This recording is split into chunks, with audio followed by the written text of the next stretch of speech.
Salut à tous, bienvenue dans cette vidéo. Dans cette vidéo, nous allons continuer ce que nous avons commencé. Vous ouvrez votre environnement de développement. On ouvre tout de suite notre projet. Voilà. Donc, je vous ai laissé un petit devoir la dernière fois. Je pense que c'était pas très compliqué. Vous l'avez certainement fait avec beaucoup de facilité. On va juste essayer de compléter. Voilà. Voilà ce que nous avons fait la dernière fois. On a créé nos 4 fonctions, notamment l'addition, la soustraction, la division et puis la multiplication. Nous avons aussi configuré notre bouton addition afin qu'il puisse additionner deux valeurs. Nous avons fait aussi le bouton égal.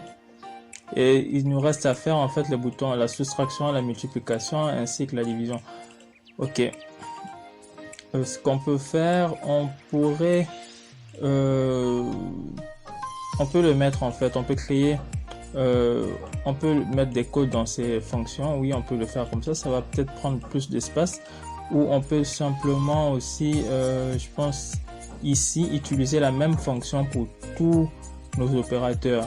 Donc on va essayer d'utiliser en fait une seule fonction avec des conditions bien sûr, et puis ça va nous éviter de créer en fait chaque fonction pour chaque opérateur. Donc voilà, on va utiliser cette fonction qui concerne uniquement l'opération addition. Donc on va rajouter, bon déjà on va déplacer, je pense qu'on va le mettre, on va essayer de faire plutôt comme ça un if.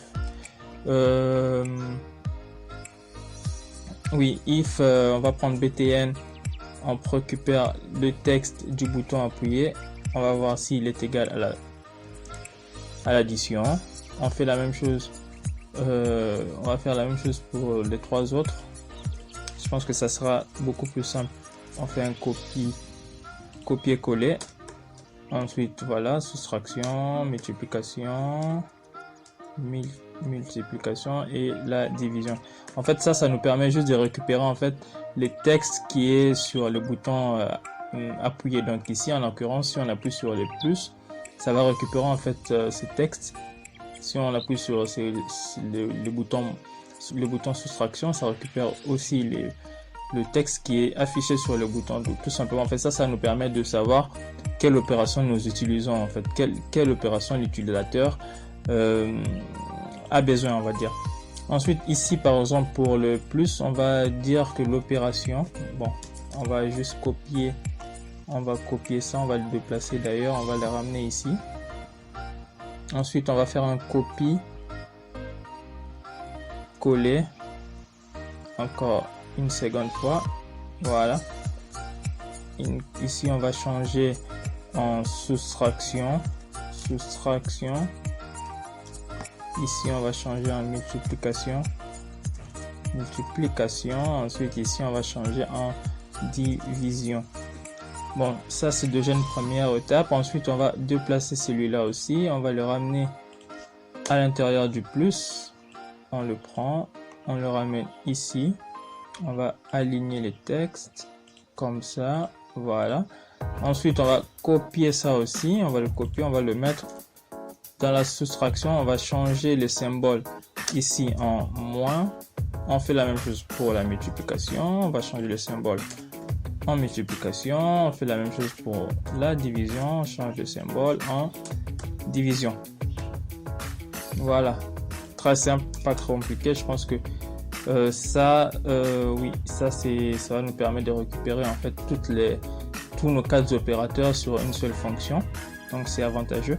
Ensuite ce qu'on pourrait rajouter, c'est ici au niveau de notre bouton égal, au niveau de la fonction qui est appelée quand le bouton égal est appuyé, on va rajouter en fait, on va faire un copier-coller de ces petites conditions et changer ici par soustraction. Et ici on va faire appel à notre fonction soustraction. Je pense qu'on l'a créé au-dessus là, il est où? Voilà, cette fonction, on va faire appel à lui ici à la place de la fonction addition, soustraction. Voilà, bien entendu on lui passe deux valeurs. On fait la même chose pour la multiplication et la division. Donc on va faire un copier-coller, multiplication, multiplication, comme ça, multiplication. Ensuite ici on va appeler la fonction multiplication, voilà. Ici on fait la division, ici on fait appel à notre fonction diviser, voilà, tout simplement. Je pense que ces codes, voilà, on pourrait retirer ça parce que bon, on ne l'a pas utilisé vu qu'on a utilisé une seule fonction. On a utilisé une seule fonction pour nos 4 opérateurs. Donc il faut juste ici au niveau de nos opérateurs, pour le moins, la multiplication et la division, il faut juste en fait assigner en fait à l'événement click notre fonction. Donc on vient sur l'événement click, on va assigner la fonction, voilà, l'événement bouton addition. Donc c'est tout. Je pense qu'on va essayer, on va démarrer le projet, voir ce que ça donne. On patiente quelques secondes, je pense que ça va aller très vite là. Voilà, 2 plus 5 ça fait 7, ok. La multiplication on fait 7 moins 3, ça donne 4, très bien. 4 multiplié par 2 ça donne 8, ok. 8 divisé par 2 ça donne 4. Donc je pense que ça va, il n'y a pas de souci. Ok, on peut aussi faire des choses beaucoup plus avancées. On peut ajouter d'autres fonctionnalités, les racines carrées, logarithmes, toutes ces choses, on peut les rajouter. Et puis on peut aussi gérer les nombres à virgule, donc travailler avec les nombres à virgule. Ça, je pense que vous pourriez le faire vous-même. Vous avez déjà les bases. On va arrêter cette série d'initiation puisque je pense que vous avez déjà compris les bases. On va passer notamment à une nouvelle série de cours qui sera normalement portée soit sur le développement web ou soit sur le développement mobile ou tout simplement sur la gestion de bases de données. Donc entre ces trois sujets, il y aura un sujet qu'on va choisir. En fait, d'ailleurs, j'ai fait un petit sondage sur Facebook, comme ça en fait je pense que vous avez été nombreux à répondre.